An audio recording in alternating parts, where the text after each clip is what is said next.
శుక్లాంబరధరం విష్ణుం శశివర్ణం చతుర్భుజం ప్రసన్నవదనం ధ్యాయేత్ సర్వవిఘ్నోపశాంతయే అగజానన పద్మార్కం గజానన మహార్నిశం అనేకదంతం భక్తానాం ఏకదంతం ఉపాస్మహే.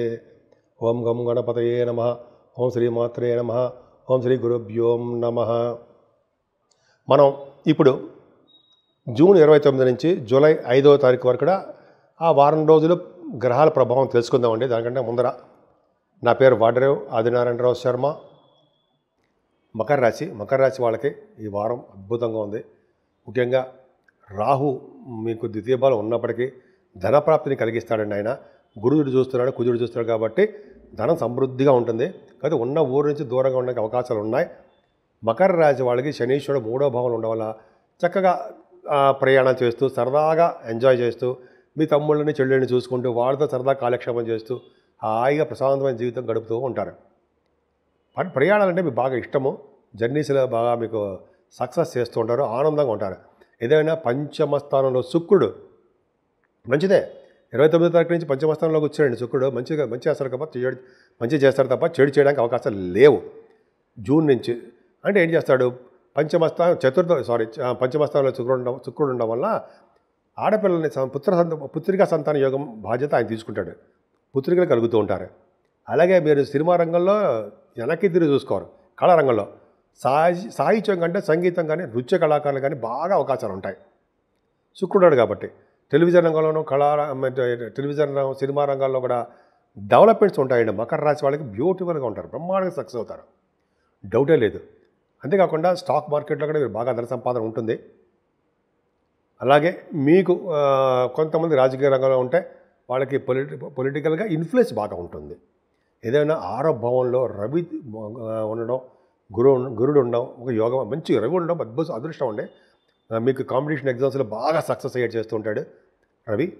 శత్రు భయాలు రుణ భయాలు లేకుండా బాగా కాపాడుతాడు. రవి గురులు తండ్రిని కాపాడుతుంటారు, మీ ఆరోగ్యాన్ని కాపాడుతుంటారు, అదృష్టవంతులుగా చేస్తూ ఉంటారు. కొన్ని కేసులు అంటే కోర్టుకి సంబంధించిన న్యాయస్థానంకి సంబంధించినటువంటి ఏమైనా ప్రాబ్లమ్స్ మీకు ఏమైనా ఉంటే దానివల్ల సాల్వ్ అవుతూ ఉంటాయి, ఏం పర్వాలేదు.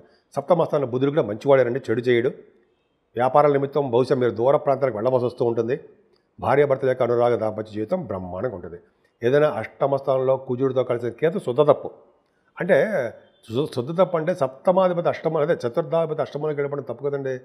చదువులో ఎన్ని ఆటంకాలు ఎదురవుతూ ఉంటాయి. మదర్ గారికి అరిగే పరిస్థితి, ఆరోగ్యం ఎలా ఉంటుంది, అద్భుతంగా ఉండదు కదా. సంగీత విద్వాంసులకి ఎంత బాగా రాణిస్తారా, రాణించలేరు. అష్టమ స్థానంలో కుజుడు కూడా దోషకారకుడే. పైగా కుజుడితో కలిసి మంగళయోగంలో ఉన్నాడు ఒక 2 రోజులు.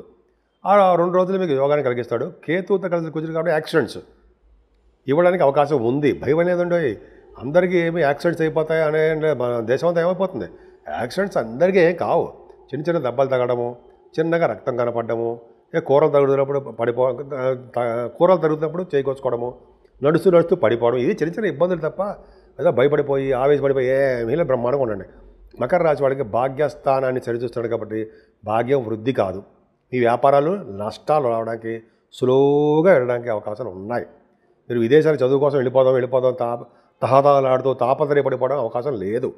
స్లోగా మీరు వెళ్తారంటే ఉన్నతమైన మీకు నచ్చిన కాలేజీలో సీటు రాకపోవచ్చు. అలాగే ఫైనాన్షియల్గా సడన్గా మీకు డబ్బులు చేతికి అందలేకపోవచ్చు. అయితే మీకు స్టాంపింగ్ అవ్వలేకపోవచ్చు. కొన్ని సందర్భాలు ఏదో ఉంటుంది, ప్రాబ్లమ్స్ ఉంటాయి. విద్య రీత్యా కాదండి, పర్సనల్ విషయాలు కూడా పోస్ట్పోన్మెంట్ చేసుకుంటారు. ఏదైనా మకర రాశి వాళ్ళకి 10th భావం బాగుంది కాబట్టి భయపడాల్సిన అవసరం లేదండి. ప్రొఫెషనల్గా మీరు బాగుంటారు. అంతేకాకుండా బ్యాంకింగ్ రంగంలో ఉన్న వాళ్ళకి, విద్యా సంస్థలకి, ఆడిటర్స్కి, అలాగే వేదశాస్త్ర పండితులకి, ఆగమశాస్త్ర కోవిదులకి, అలాగే అడ్వకేట్స్కి దశమస్థానానికి గురుదృష్టి కాబట్టి బ్రహ్మాండంగా సక్సెస్ అవుతారు. మీరు ఏ ఉద్యోగం చేసినా సరే ఆ ఉద్యోగంలో ప్రైవేట్ రంగం ఇవ్వనివ్వండి, ప్రైవేట్ రంగం కానీ ప్రభుత్వ రంగ పరిస్థితుల్లో బాగా ఆ ఇన్స్టిట్యూషన్స్లో బాగుంటుంది. బాగా ప్రమోషన్స్ రావడానికి అవకాశాలు ఉన్నాయి. ఏదేమైనా లాభస్థానాన్ని కుజుడు చూస్తాడు, అద్భుతమైన లాభాలు. మీరు రియల్ ఎస్టేట్ రంగంలో దూసుపోవడాలు ఎక్కువ అవకాశాలు ఉన్నాయి.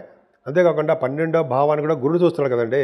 ముఖ్యంగా 12వ భావాన్ని గురుడు చూస్తే మంచి ధనానికి బాగా మంచివాడి ఖర్చు పెడుతుంటారు.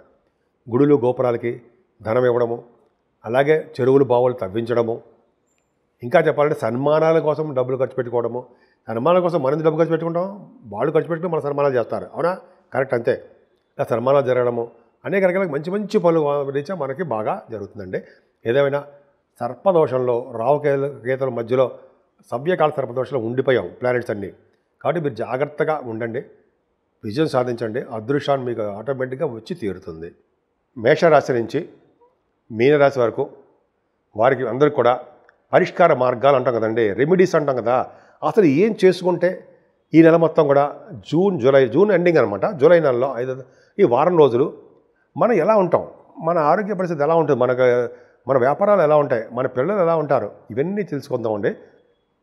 జనరల్గా ఈ ప్లానెట్స్ అన్నీ కూడా, గ్రహాలన్నీ కూడా తమ బాగా అంటే వాళ్ళు రాహుకేతుల మధ్యలో అంటే ఉండిపోవడం వల్ల వారు స్వతంత్రించి విపరీతమైన రాజయోగాలు కొంతమంది కొన్ని గ్రహాలు ఇవ్వలేకపోతుంటారు. ఈ రాహుకేతుల మధ్యలో ఉండిపోవడం వల్ల సర్పదోషం ఏర్పడిపోయింది. ఇంతకుముందు కుజుడు కూడా ఉండిపోవడం వల్ల కుజుడు కూడా సర్పదోషం ఏర్పడిపోయింది. కానీ కుజుడితో కలిసి ఉండడం వల్ల, కేతువు కూడా ఉండడం వల్ల, కేతువుతో కలిసిన రాహుకేతువులు ఉండడం వల్ల సవ్యకాల సర్పదోషం ఏర్పడిపోయింది. అయితే ఏంటయ్యా అంటే ఏం లేదండి, మనం ఈ భావాలను తప్పించంటే, ఈ సర్పదోషాలు తప్పించుకోవాలంటే మెయిన్ ఏంటంటే కాళహస్తి వెళ్ళి మనం పూజ చేసుకోవడమే. అది ఒకవేళ లేదనుకోండి, మనం అవకాశం ఉండదు, రాహుకేతులు అక్కడ చేయించుకోలేము. మన ఊళ్ళోనే మంగళవారం అమ్మవారిని పూజించినా అది కుదరదండి మనకి. మనం అమావాస్య పూట కానీ పౌర్ణమి పూట కానీ చాలామంది అమ్మవారి గుళ్ళల్లోనే పూజలు చేస్తారు, హోమాలు చేస్తారుంటాయి. అలా చేయించుకోవడం వల్ల మంచి రాజయోగం కలుగుతుంది. అంటే రాహుకేతులలో వచ్చే దోషాలు పరిహారం అయిపోతూ ఉంటాయి. అది గొప్ప అదృష్టం ఉండే. ఆంజనేయ స్వామి కూడా పూజ చేస్తుంటారండి, హోమాలు కూడా చేస్తుంటారు చాలా గుళ్ళలో. అది చేయించుకున్నా సరే అద్భుతం పెద్ద సినిమాలో వచ్చే దోషాలు బ్రహ్మాండ పరిహారం అయిపోతూ ఉంటాయి. కేతు ఏంటి, అప్పుడు కూడా ఇబ్బంది పెడుతూ ఉంటాడు. ఆయన మంచి వాటికి కూడా చిన్న ఇబ్బంది కలగడానికి అవకాశం ఉంటుంది. అందుకనే ఎవరైతే గణపతి ఆరాధన చేసి సుబ్రహ్మణ్య స్వామి పూజలు చేస్తూ ఉంటారో, అంటే పౌర్ణమి పూట కుదరపోయింది, వినాయకుడికి మనం దండ పెట్టుకోలేము, పౌర్ణమి పూట పైగా పౌర్ణమి తర్వాత రోజు వచ్చే చవితి పూట అందాం. పౌర్ణమి చవితి సంకటహర చతుర్థి అంటాం. ఆ రోజు గరిక స్వామివారికి సమర్పించిన మల్లె పువ్వులు వినాయకుడితో సమర్పిస్తే వాళ్ళు అద్భుతమైన ఫలితాలు ఉంటాయని చెప్పి అంటారు, సందేహం లేదు. అలాగే సుబ్రహ్మణ్య స్వామి ఆరాధన చేసుకున్న, ముఖ్యంగా శివుడికి మల్లె పువ్వులతోటి, అలాగే తులసి దళాలతోటి, మారేడు దళాలతోటి ఎవరు పూజ చేస్తారో వాళ్ళ ఇంట్లో స్థిరమైన లక్ష్మి ఉండడమే కాకుండా సంపూర్ణమైన ఆరోగ్యవంతులుగా ఉంటారు అని తెలుస్తోంది. అంతేకాకుండా వెంకటేశ్వర స్వామి ఆరాధన చాలా ఇంపార్టెంట్. కలియుగంలో పూజించవలసిన దేవుడు ఎవరంటే వినాయకుడు, అమ్మవారు, అలాగే వెంకటేశ్వర స్వామియే. వెంకటేశ్వర స్వామి పూజ చేసుకోవడం వల్ల, ఆయన గుడి దగ్గర ధ్వజస్తంభం దగ్గర అఖండ దీపారాధన చేసుకోవడం వల్ల, స్వామివారికి తులసి మాల సమర్పించడం వల్ల, తులసి దళాలతో పూజ చేయడం వల్ల, స్వామివారికి మంచి అద్భుతమైన మల్లెపూలతో పూజ చేయడం వల్ల, మల్లెపూల దండ సమర్పించడం వల్ల, మారేడు దళాలతో కూడా పూజ చేయడం వల్ల స్థిరమైన లక్ష్మి ఇంట్లో ఉండడమే కాకుండా స్వామివారి యొక్క కరుణా కటాక్షాలు ఉండి తీరుతాయని సందేహం లేదు.